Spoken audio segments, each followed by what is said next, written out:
मेरी उम्र 22 साल थी और खाते पीते घराने में पली बढ़ी थी, मगर खूबसूरती के लिए पूरे गांव में मेरी मिसाल दी जाती थी। माँ के नैन नक्श, बाप जैसे सफेद रंगत, पतली लंबी सी शाल, यानी कि मैं सबसे अलग ही दिखती थी। वालदैन भी कहते कि किसी शहजादे से ही ब्याएंगे, क्योंकि ये खुद भी शहजादी है। और फिर मेरा रिश्ता आ गया चौधरी के घर से, चौधरी के इकलौते और हसीन तरीन बेटे का, जो मुझसे 10 साल बड़ा था। पहली बीवी की औलाद ना हो सकी तो उसे तलाक दे दी, और अब चुदरानी साहिब अपने इकलौते बेटे की दूसरी शादी करना चाहती थी। सो मेरे घर वालों को और क्या चाहिए था। उन्होंने थोड़ी सोच विचार का वक्त लिया और हाँ कर दी। यूं मैं ब्याह कर चौधरी अवैस के घर आ गई। मगर शादी के 3 माह बाद तक भी जब किसी किस्म की उम्मीद ना लगी, तो मेरी सास ने घरेलू टोटके, अंग्रेजी इलाज, पीरों फकीरों के बताए गए अमलियात, गर्ज, हर एक चीज के साथ मुझ पर आजमाना शुरू कर दी। मगर कई माह तक सब कुछ करने के बाद भी फाका ना हुआ, तो सास ने एक अमल शुरू किया। आज मेरी सास मुझे आधी रात को कब्र लेकर आई। पीर बाबा ने कहा था कि ऐसी औरत की कब्र के सामने अपनी बहू को ले जाओ, चांदनी रात में, जिसके यहाँ सबसे पहले 2 जुड़वा बेटे हों।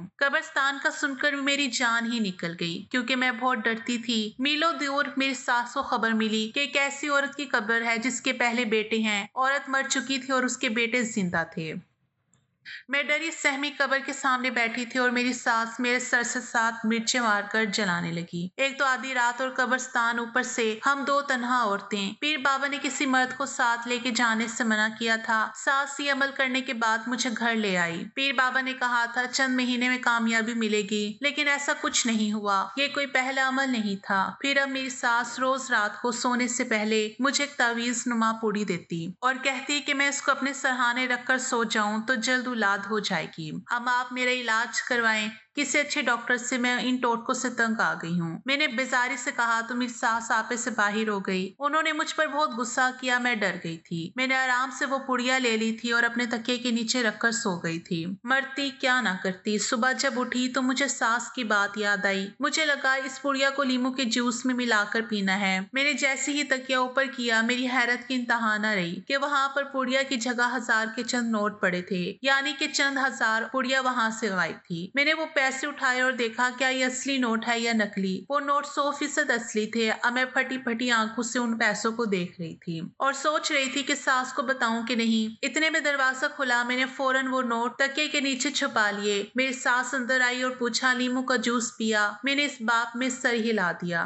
और उन पैसों के मुतालिक कुछ ना बताया। मेरे साथ चली गई तो मैंने वो पैसे अलमारी में छुपा दिए। फिर मैं सारा दिन इन पैसों के बारे में सोचती रही। शाम को अपनी अम्मी जान के घर गई। वहां के हालात गुर्बत की वजह से बुरे थे। मुझे वो पैसे याद आए। मैंने सोचा कि मैं वो पैसे अम्मी को दे देती हूँ। मैं घर आ गई और सोने के वक्त फिर से मेरी सास वो पुड़िया ले आई। अगली सुबह मैंने देखा तो फिर से पुड़िया की जगह चंद नोट रखे थे। मैं खुश हो गई कि यूं ही रोजाना मुझे इनकी जगह चंद हजार नजर आएंगे। मैंने वो पैसे भी छुपा लिए। मैं वो पैसे अम्मी को भिजवा देती। मैं चुप हो गई थी, किसी से कुछ ना कहा। अब तो हर सुबह ऐसा होने लगा। मैं समझी कि पीर बाबा की कोई करामत है, लेकिन मैंने सोचा क्यों ना पता लगाया जाए ये सब कैसे और क्यों हो रहा है। हर इंसान की तरह मुझे भी तज्जिया था। मैंने फैसला किया कि आज रात मैं जाकर देखूंगी कि ये सब कैसे हो रहा है। मैं सोई नहीं। सोने की अदाकारी करते हुए आंखें बंद कर ली। सुबह उठकर देखा तो वहां हजार हजार के नोट पड़े थे। मैं सास को कुछ ना बताती और पैसे छुपा लेती। एक रोज रात जाने की खातिर सोने का नाटक करने लगी। रात के बाद मुझे अपने तकिए के नीचे हलचल महसूस होने लगी। जब मैंने देखा तो सामने का मंजर देखकर मेरी हैरत की इंतहा ना रही। मैंने देखा नीम अंधेरे में मेरी सास पैसे रखती हुई और पुड़िया उठाती हुई नजर आई। कमरे में नीम अंधेरा था, मगर पहचान गई कि ये मेरी सास ही है। मेरे शोहर गहरी नींद सो रहे थे। ये देखकर तो मैं जैसे हैरत के समंदर में डूब गई। सास आखिर ऐसा क्यों कर रही थी?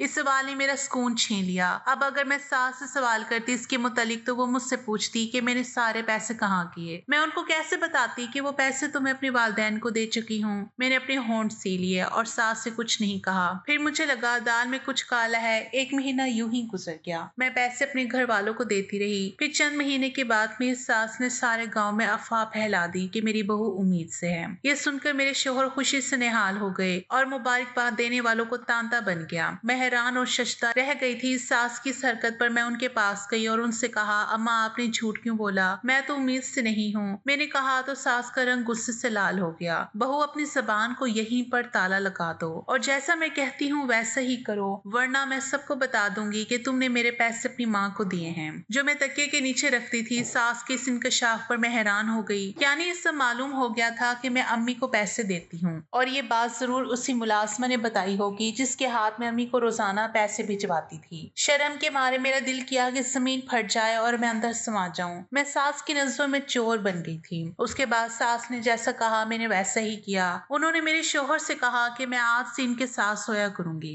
अगले 9 माह तक मेरे शोहर का मुझसे दूर रहना बहुत मुश्किल था, क्योंकि वो मुझसे बहुत मोहब्बत करते थे। मगर सास के सामने उनकी एक ना चली। मैं उनके साथ उनके कमरे में सोने लगी। पूरे गांव में ये बात फैल गई कि मैं हामला हूँ, लेकिन हालांकि मैं उम्मीद से नहीं थी। मुझे समझ नहीं आ रहा था कि मेरी सास ने ये झूठ क्यों बोला, मगर मैंने अपनी जुबान को ताला लगा लिया। मेरे शोहर समझ रहे थे कि मैं वाकई उम्मीद से हूँ। इस तरह मेरी सास ने सारे गांव और दूर के रिश्तेदारों को बताया कि पोते की खुशी है।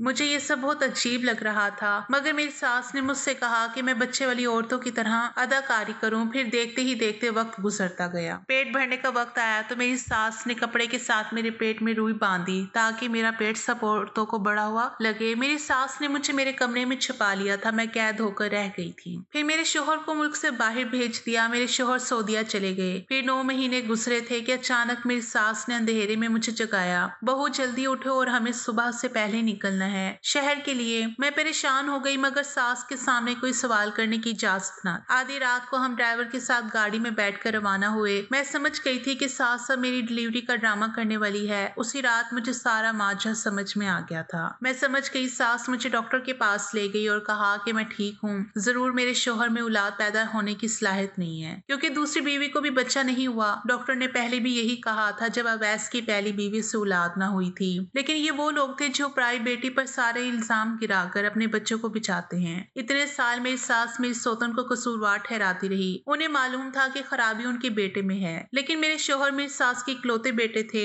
इतनी बड़ी जायदाद के इकलौते वारिस, और सास से ये बात बर्दाश्त नहीं हो रही थी कि उनके बेटे को सबने ताना मारना शुरू कर दिए कि तुम बांझ हो। अपने बेटे की इज्जत बचाने के लिए मेरी सास ने मुझ जैसे कमजोर और गरीब लड़की को फंसा दिया ताकि मैं किसी से कुछ ना कहूँ। खैर हम दोनों शहर गए। वहां सास ने एक औरत से बात कर रखी थी। हम अस्पताल पहुंचे तो उस औरत के यहाँ बच्चे की पैदाइश होने वाली थी। तकरीबन आधे घंटे में उस औरत ने एक बेहद खूबसूरत बच्चे को जन्म दिया। मेरी सास ने उस औरत की जगह मुझे लिटा दिया और उस औरत और उसके शोहर को बहुत बड़ी रकम देते हुए जाने का कहा। वो दोनों मियाँ बीवी शायद बहुत जरूरतमंद थे और उनके पहले से बहुत सारे बेटे और बेटियां थी। गुर्बत की वजह से उन्होंने अपना आखिरी बच्चा मेरी सास को दे दिया। मेरी सास का उन लोगों से साल पहले मुआहदा हो चुका था। डॉक्टर भी मेरी सास के साथ मिली हुई थी। सास ने मेरी डिलीवरी की खबर सारे खानदान में फैला दी। सारे रिश्तेदार अस्पताल आ गए। हर तरफ खुशी थी, मगर मैं उदास थी, ये सोच कर कि मेरे शोहर कभी बाप नहीं बन सकते। मेरी सास ने बेटे से भी ये बात छुपा कर रखी थी। कमी उनके बेटे में है। खैर अवैस वापस आ गए। उन्हें लगा कि ये बच्चा उनका है। डॉक्टर साहिबा ने कहा कि डिलीवरी के वक्त कुछ पेचीदगियां हुई थी, इसी वजह से तुम्हारी बीवी अब कभी दोबारा माँ नहीं बन सकती। लेकिन चलो हमें वारिस तो दे दिया है ना। उसने अब सब ठीक है। मेरी सास ने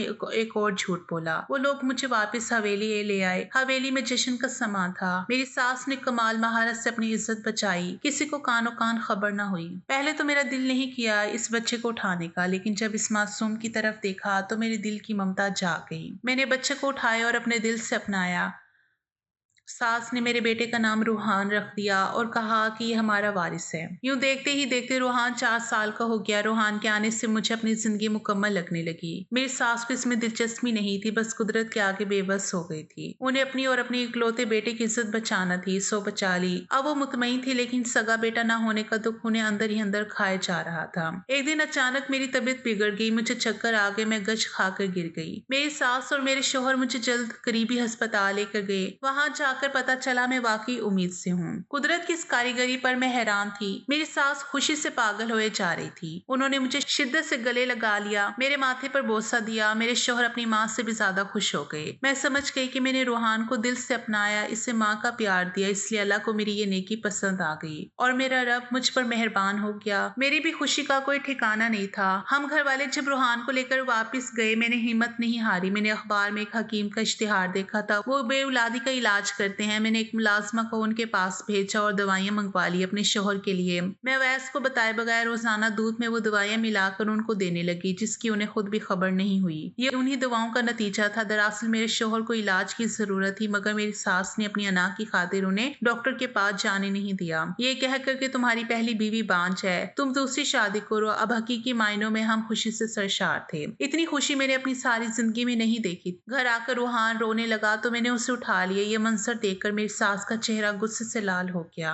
उन्होंने रूहान को मुझसे छीन लिया और कहने लगी, खबरदार, अब अगर तुमने वजन उठाया, बिस्तर से कदम भी नीचे रखा तो भी खैर नहीं होगी। मेरे आने वाले पोते का ख्याल रखो। मेरी सास की इस बात पर मुझे रोना आ गया। मेरा रूहान मेरी गोद में आने के लिए तड़प रहा था, पर सास मुझे इससे दूर कर रही थी। शौहर से कहा कि मुझे रूहान को उठाना है। वो खामोश हो गए और फिर बोले, देखो रूहान पराया बच्चा है, अब हमें अपने बच्चे का ख्याल रखना चाहिए। अवैस की इस बात पर जैसे आसमान मेरे सर पर आ गिरा। यानी अवैस को सब पता था कि आप सब जानते हैं। मैंने हैरत से पूछा, हाँ सब पता था, मुझे डॉक्टर ने बता दिया था कि मैं बाप नहीं बन सकता, लेकिन अम्मा ने ये बात मुझसे कई साल छुपाई। पर जब तुमसे शादी के बाद भी मुझे औलाद की खुशखबरी ना मिली और अम्मा से छुप कर मैंने अपने टेस्ट करवाए और मैं सब जान गया। अम्मा ने फिर जो खेल रचाया हमारी इज्जत बचाने के लिए, वो मैं सब समझ गया था, पर मैंने वो सब होने दिया क्योंकि मैं भी इस मुआशरे का एक फर्द था। अवैस ने कहा तो मैं हैरत के समंदर में डूब गई। अवैस, मेरा दिल तड़प रहा है। वो मासूम तो जानता नहीं कि मैं उसकी सगी माँ नहीं हूँ। मैंने रोते हुए कहा। अवैस बोले, मैंने कहा ना कि तुम अब हमारे अपने बच्चे के बारे में सोचो। मैंने अवैस को हकीम वाली बात बता दी तो उन्होंने कहा कि वो समझे थे कि मैं दूध में रोजाना उन्हें कोई फ्लेवर वगैरह मिलाकर देती रही हूँ, क्योंकि दूध का जायका अलग होता था। और जब हमें ये खबर मिली कि हमारा बच्चा होने वाला है तो मैं समझा कि ये दुआओं का असर था।